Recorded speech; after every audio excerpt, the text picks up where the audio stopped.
따라해 주시길 바랍니다. 하나님이 우리와 함께 계시다. 다시 한번, 하나님이 우리와 함께 계시다. 그래서 하나님이 우리와 함께 계시다라는 이 말씀은 풀었으면 그렇게 되지만 단어로 얘기하면 임마누엘이죠. 그래서 교회 이름 중에 제일 좋은 이름이 뭐예요? 우리 교회 이름이에요. 그래서 이 이름은 어떤 누구와도 바꿀 수 없는 참 보배로운 이름이다 라고 생각을 해요. 하나님이 우리와 함께 계시는 거죠. 함께 계신다라고 할 때는 이거 관계를 의미해요. 관계를. 나 혼자 있는 게 아니거든요. 그래서 하나님이 옆에 계신다라는 생각을 잊지 말라는 거예요. 노자가 이런 이야기를 했다는 거예요. 무거운 것은 가벼운 것의 뿌리다.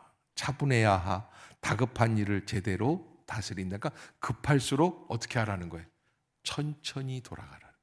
그래서 차분해야 다급한 일도 잘 제대로 다스릴 수 있다. 그런 까닭의 군자는 언제나 무거운 수레와 같아서 아무리 떠들썩하여도 차분히 흔들림이 없다. 어찌 천하의 주인공이 몸을 함부로 놀리겠는가. 이런 얘기를 했어요. 가벼이 움직이면 신하를 잃게 되고 너무 서두르면 임금을 놓치게 된다. 이거 사실 이 얘기는 지난 한 주간에 우리 교회, 우리나라에 있었던 일과는 전혀 무관하게 제가 미리 준비한 얘기인데 참 이거 보니까 노자 얘기가 참 맞는 것 같다 생각이 들더라고요. 한 분은 너무 가볍게 움직여서 비상계엄을 선포하고 한 사람은 또 한쪽은 또 너무 서둘러서 또 탄핵을 한다고 그리고 그래서 나라가 둘로 나뉘어지는 게 아닌가 이런 걱정까지 생길 정도로 그런 일들이 있었는데 아무튼 여러분 우리가 함께 알아야 될 게 가벼이 움직이면 신하를 잃게 되고 너무 서두르면 임금을 놓치게 된다. 사납게 휘몰아치는 바람도 아침을 넘기지 못한다. 밤새 비바람이 몰아치잖아요. 그런데 아침이 되면 어떻게 돼요? 조용해지는 걸 보게 돼요. 갑자기 쏟아지는 빗줄기 또한 하루 미치지 못한다. 언제나 변함이 없는 천지도 이러하거늘 하물며 사람의 일이랴 오죽하겠는가.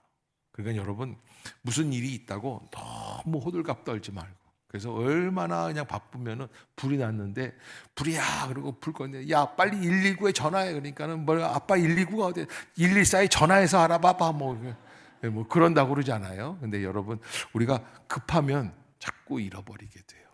저는 한 몇 주 전에 준비를 해놨었는데 이 글이 근데 어떻게 딱 그 지난 주간에 있었던 그 일들과 맞물려서 야 그렇구나 너무나 가볍게 생각하면 안 되겠구나.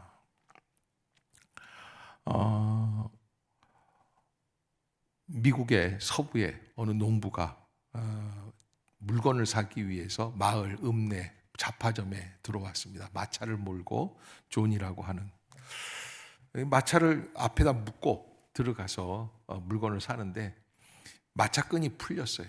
근데 마침 개가 한 마리 왕 짖으면서 나가니까 말이 놀래죠.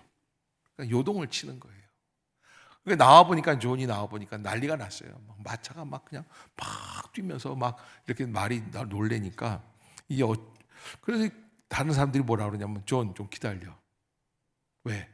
시간이 지나면 진정이 되니까. 그런데 존이 막 다가가는 거예요. 그러더니 억지로 왜 막습니까? 한번 말이 잘못 발길질이라도 하면 어떻게 돼요? 사람 죽잖아요. 그런데 존이 그걸 무릅쓰고 가서 잡다가 기어이 죽어요. 그래서 죽으면서 쓰러지는데 마을 사람들이 달려와서 존을 얘기하면서 뭐라 그러냐면 너 왜 그랬어? 너 왜 그랬냐? 좀 기다리라고 그러니까 존이 죽으면서 그런 얘기를 했다는 거예요. 마차 뒷간을 보세요. 뒷칸을 보라는 거예요. 그리고서 죽었어요. 가보니까 몇 달 전에 낳은 새 아기가 들보에 이렇게 쌓여가지고서는 거기 누워 있는 거예요. 그러니까 이 아빠가 왜 목숨을 걸고 이 마차를 진정시키려고 그랬어요? 아들이 혹시라도 잘못될까 봐. 저는 이 얘기가 인간의 몸을 입고 이 땅 위에 오시는 아기 예수의 탄생의 이야기에 걸맞는 이야기다. 왜 오셨습니까? 가만히 계시지. 하나님이 안 오셔도 하나님은 하나님이시니까 구원하실 수 있는 방법이 없으셨을까요? 하나님이 굳이 오시는 것, 그거는 인간을 향한 사랑의 모습을 드러내 주시는 거예요. 이만큼 내가 너희들을 사랑하고 너희들을 소망하기에 이 자리에 왔다라고 하는 것이죠. 구약 성경의 최대의 사건은 하나님께서 세상을 창조하시고 그 중심에 인간을 만들어 주셨다라고 하는 거예요.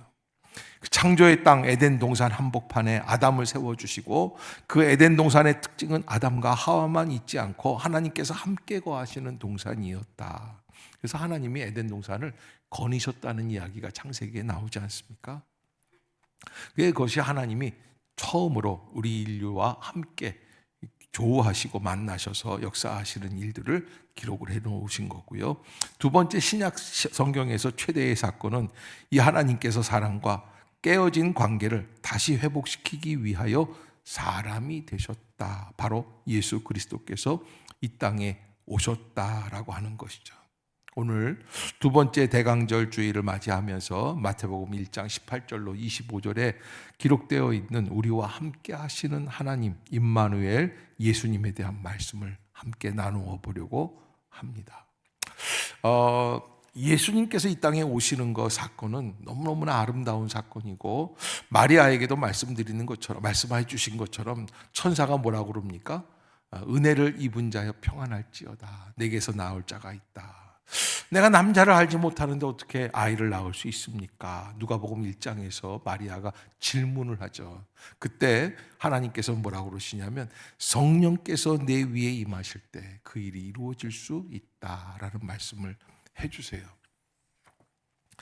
누가복음 1장을 한번 펴볼까요? 누가복음 성경책 갖고 계신 분들 누가복음 1장 한번 봅시다.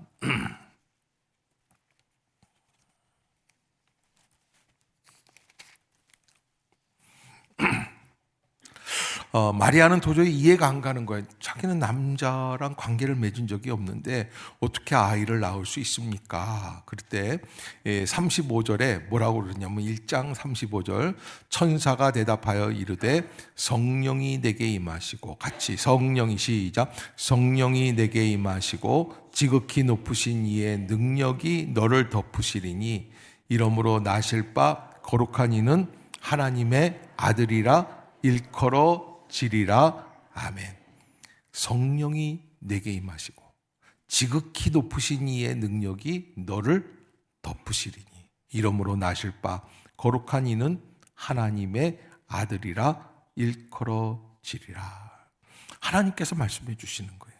성령이 너에게 임할 거야. 그래서 여러분, 마리아가 이 말씀에 감동이 돼요. 그래서 어떻게 결론을 내리냐면 37절에 천사가 이렇게 이야기하죠. 대저 하나님의 모든 말씀은 능하지 못하심이 없느니라. 따라해 봅시다. 대저 하나님의 모든 말씀은 능하지 못하심이 없느니라. 그게 무슨 말씀이에요?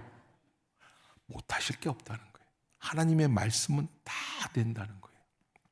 그 말씀에 마리아가 감동이 되고 그 말씀에 순종하기로 결단을 합니다. 38절 시작. 마리아가 이르되 주의 여종이오니 말씀대로 내게 이루어지이다 하매 천사가 떠나가니라. 아멘. 그렇게 해서 마리아는 아기 예수를 잉태하게 됩니다. 그런데 저는요, 이 본문을 볼 때 가만히 보면 마리아의 이 순종이 위대하긴 하지만, 그러나 가만 보시면 마리아는 금방 자기 몸에 체험이 있어요, 없어요? 있어요. 이 몸이 이상해진 걸 알아요. 본인의 몸이니까. 너무 놀라운 거죠.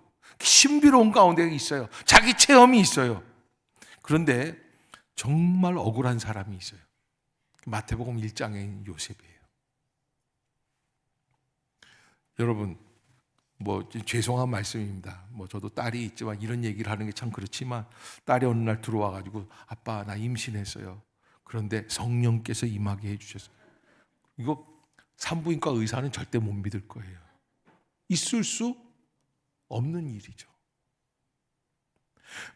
마리아의 남편이 될 요셉은 속이 터져나가는 이야기입니다.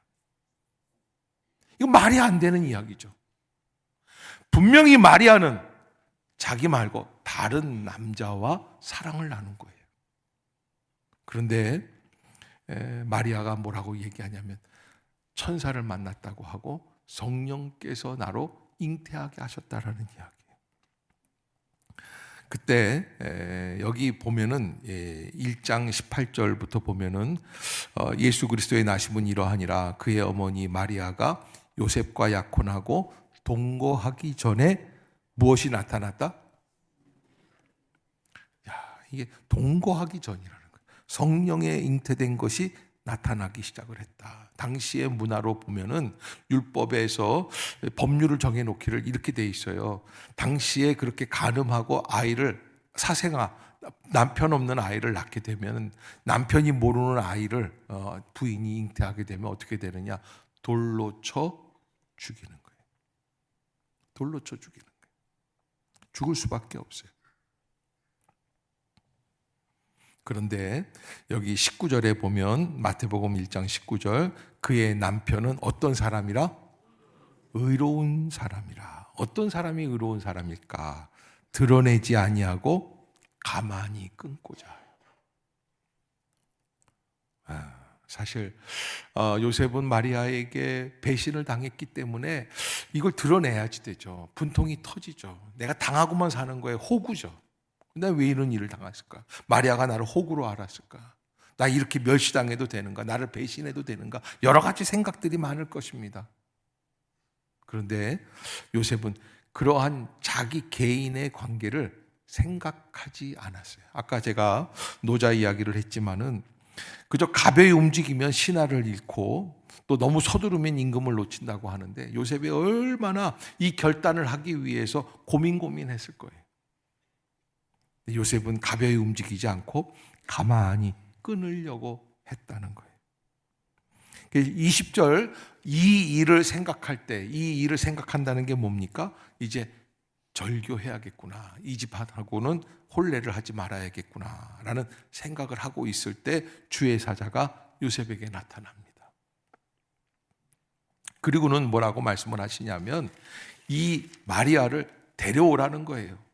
뭐라고 그러냐면 현몽하여 이르되 다윗의 자손 요셉아 내 아내 마리아 데려오기를 무서워하지 말라. 그에게 잉태된 자는 성령으로 된 것이라. 여러분 아까도 말씀드린 것처럼 마리아는 자기 체험이 있어요 없어요? 알아요. 느껴져요. 자기는 남자와 잔 적이 없는데 아이를 낳았어요. 그런데 요셉은 어떻게 돼요? 마리아의 속을 몰라요. 찍어놓은 영상도 없어요. 증거가 없어요. 어떻게 해야 돼요?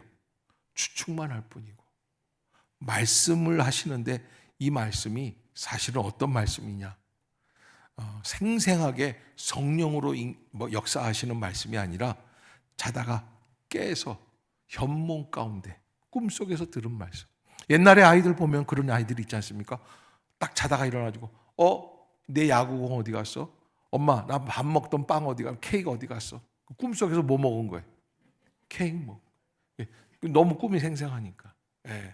그런데 그렇게 꿈을 깨면 어디로 돌아와야 됩니까? 현실로 돌아와야 돼요. 요셉은 현실로 돌아왔다? 아니다? 현실에서 꿈에 주신 말씀을 그대로 믿었어요. 이게 참 어려운 거예요. 어떻게 꿈에서 주신 말씀을 현실에서 믿을 수 있을까? 잠에서 깨어 일어나 주의 사자의 분부대로 행하여 그의 아내를 데려왔다. 이게 순종이라는 게 너무 어렵죠. 순순히 따른다라는 의미인데 이 두 글자로 이루어진 단어지만 우리의 신앙생활 속에서 가장 어려운 부분이 바로 이 순종이라고 생각되는 부분이죠. 순종은 합리적인 사건이 이루어지기 위해 필요한 것이 아닙니다. 합리적인 것이 있을 때는 순종할 필요가 없어요. 우리의 이성과 판단에서 벗어난 일들이 우리 가운데 이루어지게 될 때 그때 뭐가 필요합니까? 순종이 필요한 거예요. 순종이 우리에게 부담되는 것은 바로 우리의 행동의 기준이 되는 우리의 이성을 벗어나서 행동해야 되는 부분이기 때문에 우리에게 부담이 되는 것이죠. 왜? 우리 계산이 아니에요. 이건 있을 수 없는 일이죠. 콩을 심었는데 팥이 난다고 하면 믿을 수가 없는 일이에요. 콩을 심으면 콩이 나와야죠. 어떻게 팥이 나올 수 있을까? 그래서 순종이 이루어지기 위해서는 인간의 직감, 합리적인 판단 이런 것들이 떠나서 일시적인 감정도 아닙니다. 오직 전적인 주님의 믿음을 향해서, 하나님을 향한 온전한 믿음 안에서 우리는 비로소 순종의 길을 가게 된다는 것입니다. 이러한 순종은 죽음도 버림받음도 인간들에 대한 모욕감도 감수해야만 합니다. 이러한 순종이 인간의 자의나 능력으로 이루어졌다고 생각하는 것은 큰 오해입니다. 여러분, 이렇게 순종해서 저 집사님 정말 순종을 잘해. 목사님 말씀하시면 척척 순종을 해. 야, 대단하다. 집사님이 대단한 것 같지만 여러분, 순종은 믿음의 단계이기 때문에 믿음은 전적인 하나님의 무엇입니까? 은혜인 줄로 믿습니다. 내 능력이 아니에요. 그래서 여러분, 교회 일을 하다 보면 순종할 수밖에 없는 상황이 올 때가 있어요. 왜? 내 생각과는 다르게 진행이 되니까. 그때 내가 이렇게 얘기할 수 있습니다. 내가 좀 생각해 볼게요. 여러분, 벌써 생각한다고 그러면 글른 거예요. 교사 좀 하세요. 생각 좀 해볼게요. 글렀어. 벌써 생각한다. 그러면 이거는 인간적으로 판단한다는 거예요. 순종은 어떤 영역이라고 그랬어요? 이성과 판단에서 벗어난 일들. 그래서 우리의 행동과 우리 합리적인 판단이 더 초월해서 나타나는 역사들이에요. 믿음이란 그건 인간의 능력이 아닌 전적인 주님의 은혜 가운데 시행되기에 믿음으로 순종했다는 것은 전적인 주님의 은혜일 뿐입니다. 그래서 여러분, 순종하기 어려운 순간마다 어떻게 얘기해야 되지, 기도해야 되냐면, 주여 내가 순종할 수 있는 믿음을 주시옵소서. 아멘. 아멘. 그때 우리의 마음에 진정한 은혜가 시작이 되는 거예요. 우리가 갈등하게 될 때 두 가지 방향이 있어요. 그게 뭐냐면 멸망시키기 위한 갈등이 있습니다. 이 가룟 유다와 같은 경우가 그런 케이스예요. 그래서 이 가룟 유다, 예수님을 보니까 저 하나님의 아들이라고, 메시아로서 온 사람이라고 말할 수가 없어요. 자기가 십자가에서 죽는다는데 그렇게 유약한 태도로 해서는 이 땅에서 새로운 이스라엘을 꾸려나갈 수 있는 혁명이 있을 수 없어요. 그러니까 무엇을 채운 거예요? 뭐 아니면 도라 그래가지고 예수님이 정말 이스라엘의 새로운 혁명을 일으키지 않을 거면 내 욕심이라도 채우자. 은 30냥에 예수님을 팔아버리는 거예요. 여러분, 베드로는 근데 반대로, 베드로는 은 30냥에 예수님을 팔 수도 있습니다. 베드로도. 그러나 베드로는 그런 욕망에 휘둘리는 사람이 아닙니다.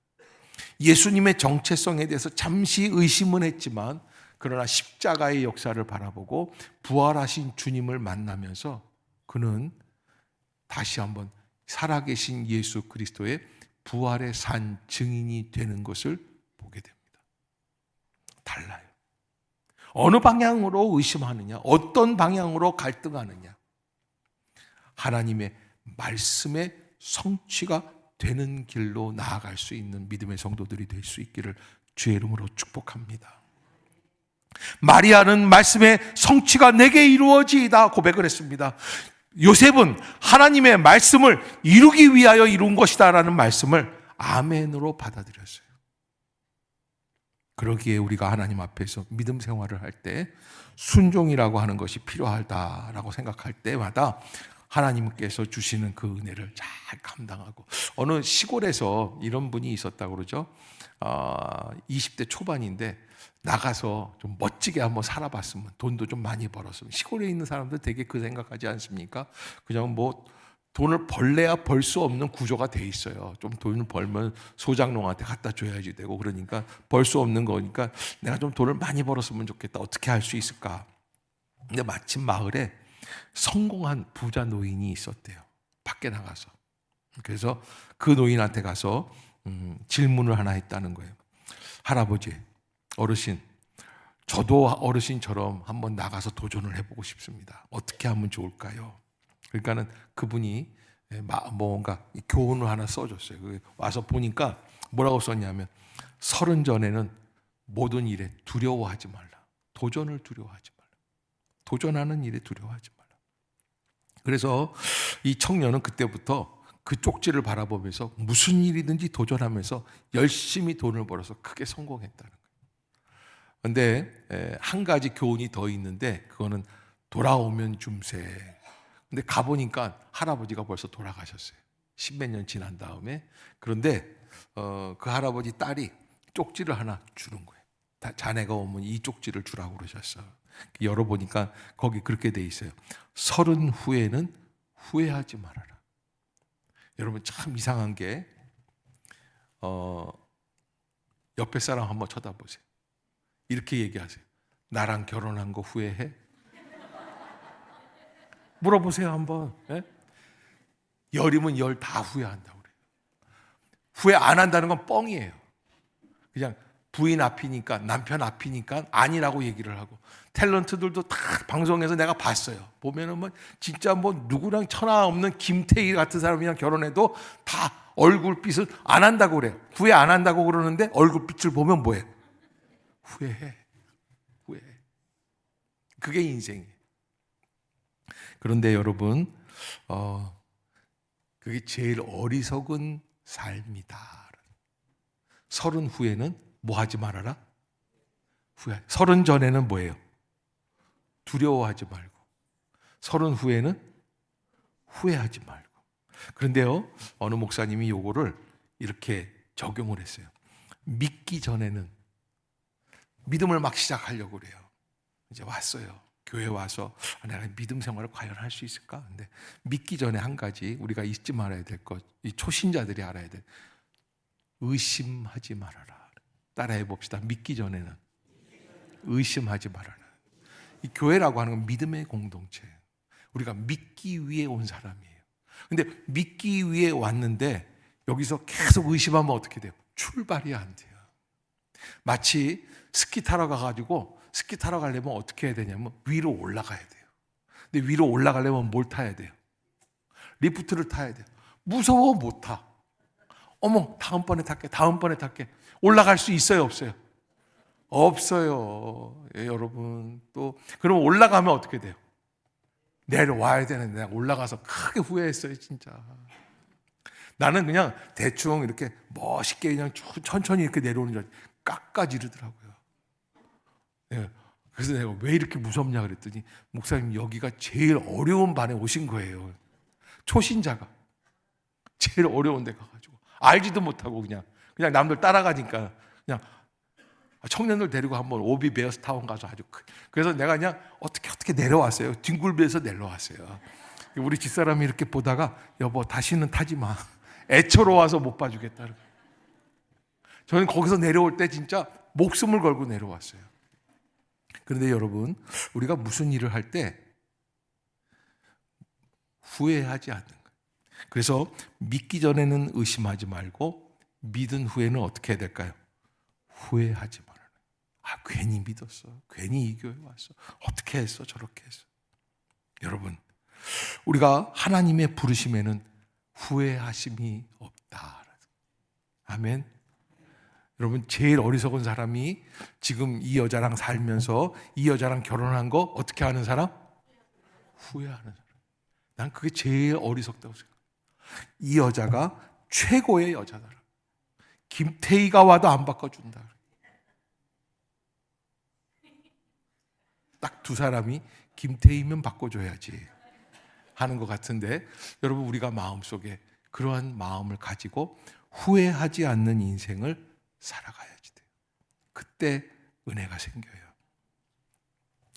요셉이 정말 마리아는 자기 몸에 체험이 있지만 요셉은 정말 알 수 없는 마리아의 마음을 모르고 마리아의 예전 남자의 관계를 모르고 그런데 하나님은 뭐라고 그러세요?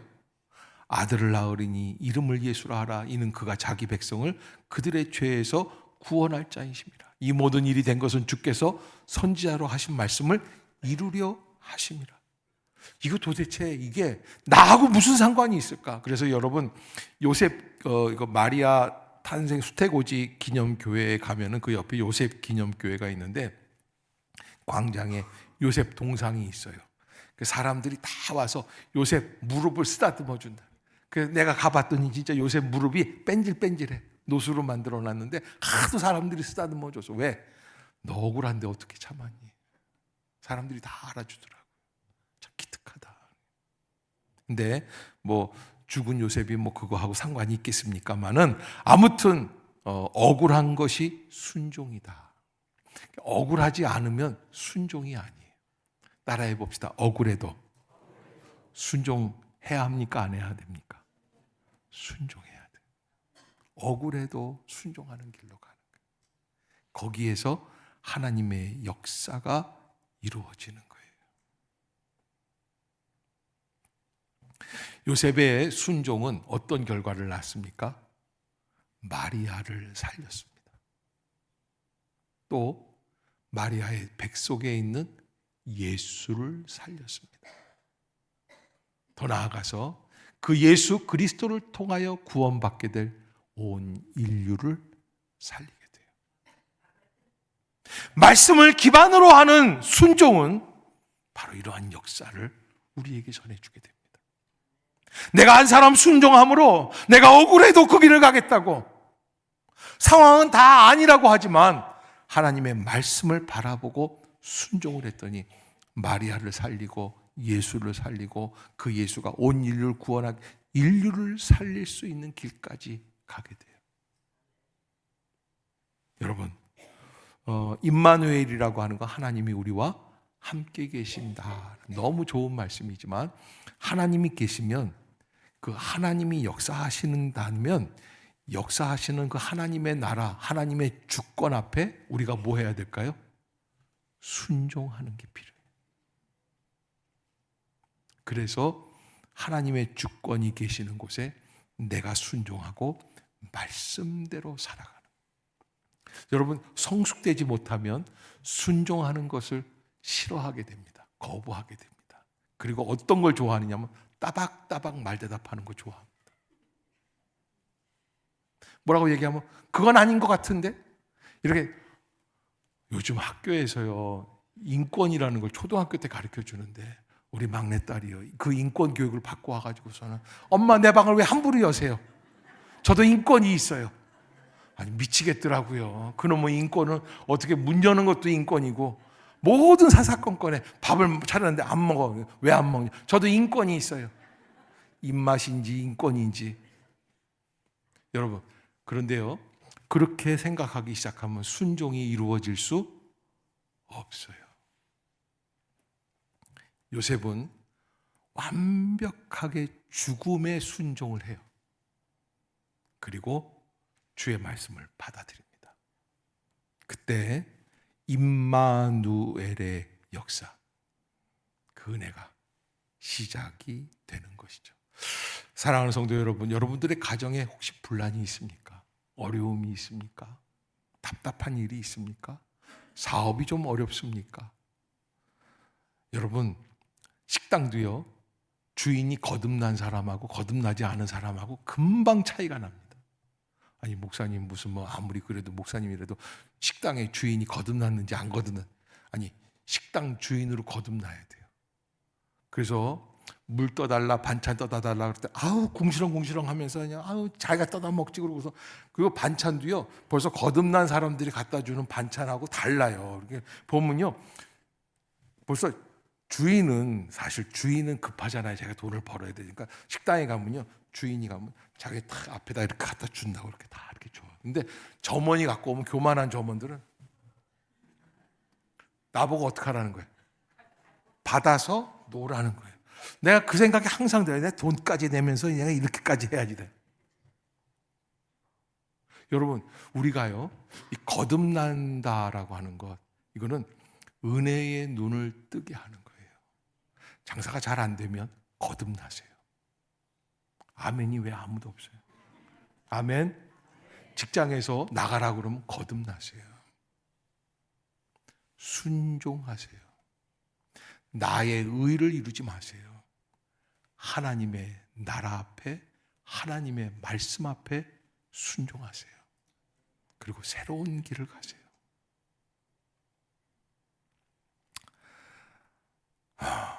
대통령이나 민주당이나 다 들었으면 좋겠어요. 좀 거듭나는 심령들이 되었으면 좋겠다. 여러분, 가정에서 갈등이 일어나지 않도록 내가 한 사람 좀 손해보고, 내가 한 사람 위로하고 격려하고, 그리고 서로를 위로해 줄 수 있는 그런 멋진 겨울이 될 수 있기를 주의 이름으로 축복합니다. 기도하겠습니다.